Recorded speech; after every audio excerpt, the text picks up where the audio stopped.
Chapitre 1. Elle courait. Des cris et des pleurs avortés dans la poitrine, lardant sa gorge comme autant de coups de couteau, elle courait. La peur et le chaos la talonnaient, l'aiguillonnaient à grand renfort de hurlements, de grondements, de chuintements, de vociférations, de supplications et de râles douloureux, ceux d'une forteresse agonisante, d'un peuple qu'on assassinait, le sien. Et elle, au lieu de se battre comme elle l'aurait voulu, comme elle l'aurait dû, de faire face et de mourir avec ceux de son sang, dévalait des marches vers le cœur même de leur demeure. Elle fuyait la mort qui s'abattait sur eux. Dans le concert cliquetant de leurs armures de combat laquées de noir et rehaussées d'or, deux armiailles d'élite la croisèrent, les oculaires de leurs casques massifs jetant d'inquiétants reflets. Malgré l'urgence, ils la saluèrent avec déférence, avant de continuer leur ascension vers le rez-de-chaussée, vers leur mort prochaine. Car ils allaient mourir, elle n'en doutait pas. Elle n'avait pu voir leur visage, mais elle savait que sous les carapaces composites, elle aurait trouvé un ami, un proche, un futur cadavre. Un instant, elle faillit renoncer, la rage qui montait dans ses tripes diluant presque la peur et le souvenir de la mission qu'elle avait acceptée, sous la contrainte.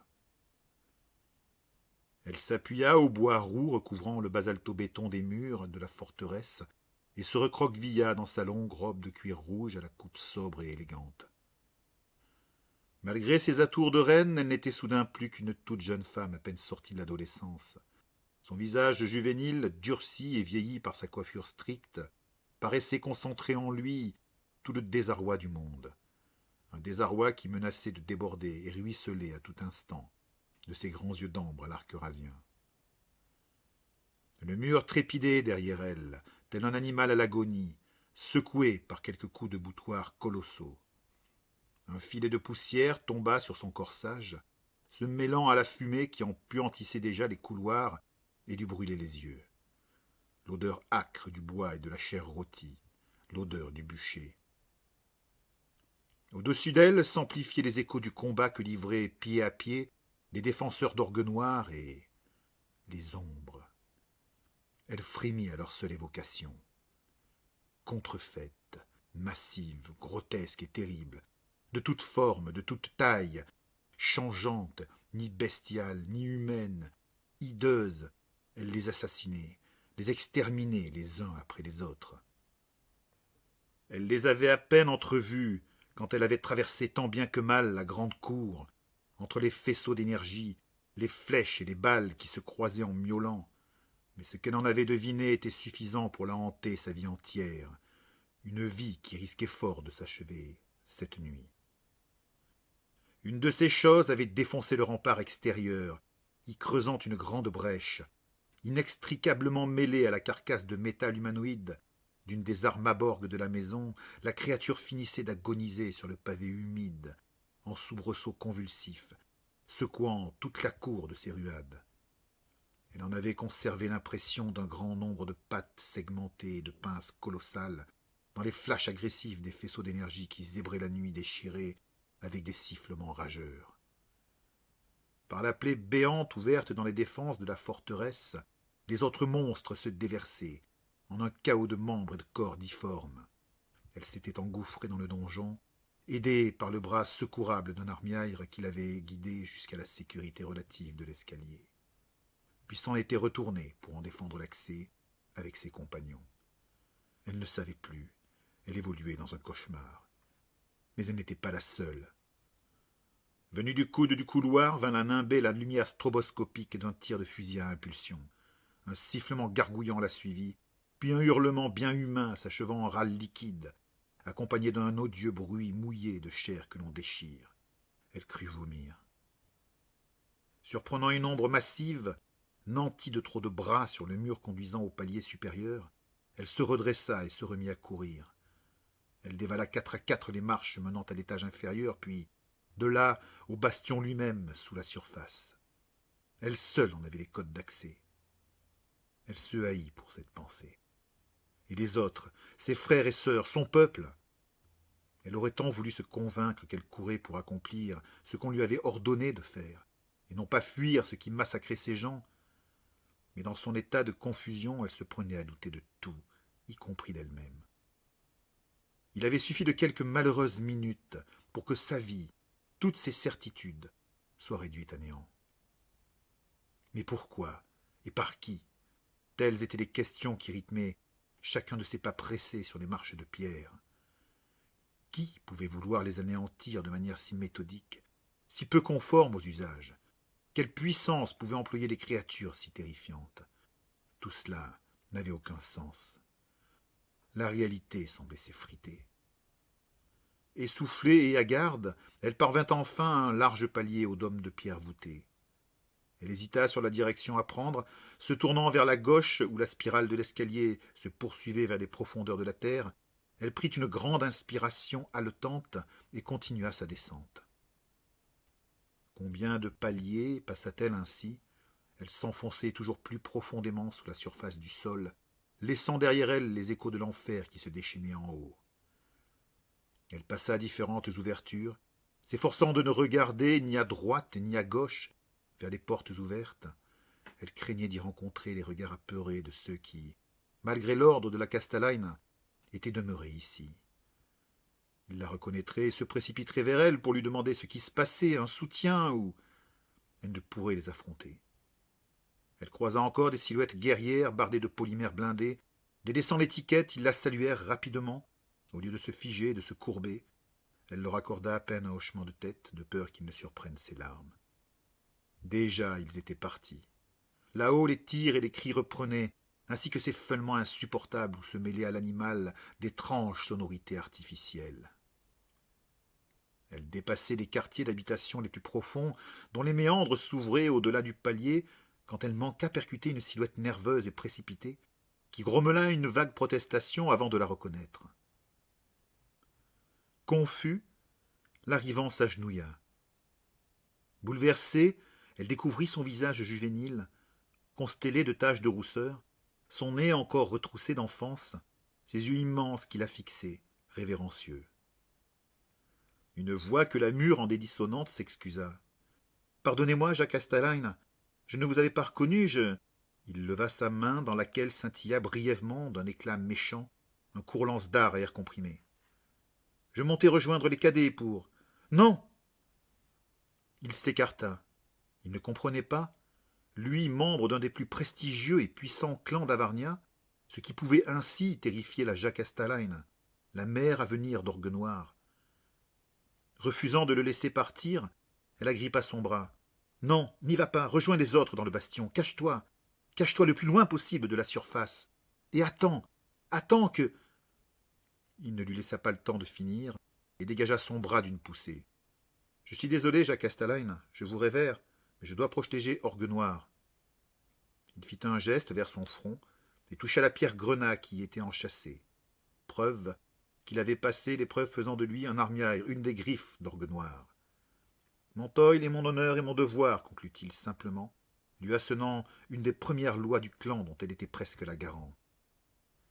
Déjà il l'avait contournée, alors qu'elle tentait de nouveau de le saisir, et disparaissait au premier coude de l'escalier. Elle hurla un long « Non !» d'impuissance et vacilla sur le point de s'effondrer. Ce fut la voix de sa dame, la mère de Lord Toil, qui vint la soutenir. « Tu vas te rendre dans le sanctuaire, tu y réveilleras ceux qui s'y trouvent. L'heure est venue, notre veille s'achève. » Alors que des sanglots silencieux déchiraient sa poitrine et la courbaient en deux, elle songea au désespoir. « Mikaël Marin, pourquoi n'êtes-vous pas avec moi ?» 1 heure. Il avait suffi d'1 heure pour que son existence et celle de tous les autres membres du Toil d'Orgue Noire basculent dans ces limbes de ténèbres et d'horreur. 1 heure pour des centaines de vies. Comme ces personnes sur le point de mourir qui, dit-on, revoient leur vie en une fulgurance dernière, elle rejoua, pour elle seule, ces quelques instants où son monde, ses certitudes, avaient brusquement cessé d'être. La journée précédente avait été épuisante. Pendant plus de 10 heures, agenouillée et immobile, dans la robe et les atours de sa charge, Elle avait siégé en salle de paix et reçu les doléances, grandes ou petites, des membres du clan. Pour la première fois de sa vie, elle s'était exercée au vrai pouvoir et au rôle de juge suprême qui incombait à son rang futur. Elle avait arbitré des divorces, des disputes, réglé des litiges opposant 2 ou 3 cultivateurs de la caste des Vitalaires pour l'attribution d'un terrain. Elle avait même dû déployer toute la panoplie des armes de la Castellaina, autorité, charme et ruse, pour apaiser 2 Sibériaïres du clan. Les 2 guerriers souhaitaient vider une querelle quelconque à la manière forte, mais un combat d'armure cybernétique géante était bien la dernière chose que puisse désirer un clan qui n'en possédait que 9 et savait pertinemment ne pouvoir en trouver d'autres. Que ces deux-là se carbonisent à coups de canon à particules ou de laser, et le Toil perdait presque un tiers de sa force armée. Elle les avait amadoués comme seule sait le faire une vraie Castellaina, les réprimandant pour commencer, puis les apaisant, à force de sourire, se levant imperceptiblement, jouant de son corps avec discrétion, mais une efficacité diabolique. Elle les avait apprivoisés par le regard et des phéromones délétères émises par son corps modifié. Elle savait que Nika Ilmara, même si elle n'était pas dans la salle, l'observait par quelques œilletons dérobés et qu'elle était fière de son élève. Elle en était sortie épuisée, mais également un peu grisée de cette première expérience du pouvoir, de cette charge à laquelle on l'a préparée depuis son plus jeune âge. Enfin, elle était allée se coucher dans ses appartements, à l'ameublement austère sans être spartiate, sur quelques ultimes recommandations et encouragements de la Castellaina. Elle avait sombré dans un sommeil sans rêve, lourd et réparateur. Elle s'attendait à ce que Natlai, la jeune femme dévouée à son service, ne la réveille qu'à l'aurore, quand le soleil viendrait de ses doigts soufrés effleurer la cime des forêts de Cédroya. Mais la main qu'il avait secouée, la tirant des limbes du sommeil, n'était pas celle délicate de Natlai. C'était une poigne robuste, bourrue et définitivement masculine. Si elle en avait encore douté, la voix qui s'était adressée à elle, rauque et assourdie, aurait suffi à la convaincre que l'importun n'était pas de sexe féminin. Jacques Castellaina Faira, Jacques Castellaina. Son visiteur tentait d'adoucir son timbre par déférence envers celle qui, bientôt, serait la mère de la maison.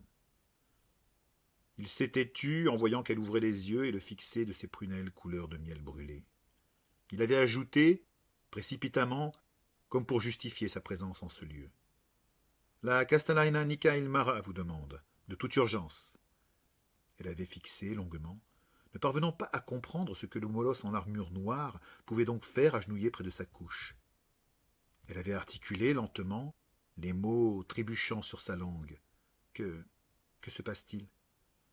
Reconnaissant les nombreuses volutes d'argent honorifique qui ornaient le plastron sombre, elle avait ajouté « Da Armiaire Piaire Moussan, que faites-vous ici ?»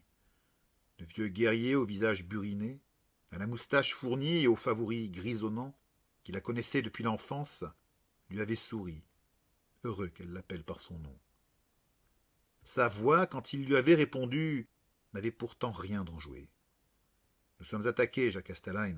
Il faut vous lever et venir avec moi. » Incrédule, elle s'était redressée. La courte pointe qui la couvrait avait glissé, dévoilant son corps tout en courbe ou cuivrée.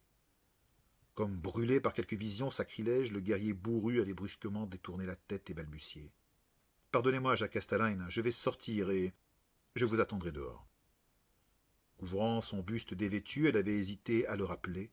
Elle voulait savoir ce qui se passait, dissiper la boule qu'elle sentait se former au creux de son ventre. Mais il était déjà sorti, fuyant presque. Et soudain, alors qu'elle se tenait là, dans la douce pénombre, que ne dissipaient qu'à peine les quelques bûches de cédroya qui se consumaient encore dans le grand âtre de bois, elle avait senti. Quelque chose était en train de se produire. Le Castagliar tout entier retenait son souffle dans le silence de la nuit. Il lui semblait percevoir des échos de cavalcades lointaines, des cliquetis annonciateurs de violence.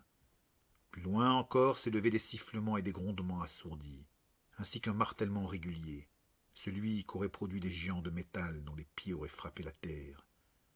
Les armes à Borg, avait-elle pensé. Les Sibériaïres les ont sortis des hangars souterrains. qu'est-ce qui pouvait bien justifier que les Sibériaïres, l'élite des guerriers du Toil, mettent en branle ces titans de notre temps, en pleine nuit? Même une attaque de brûle-feu, leur ennemi séculaire, n'aurait pas suscité un tel déploiement de force. Et jamais un Toil n'en aurait attaqué un autre sans rencontre des Castellane et lancement du défi rituel. Cela ne rimait à rien. Alors qu'elle rejetait la couverture, elle avait exposé son corps de diane eurasienne à la chaleur complice des flammes.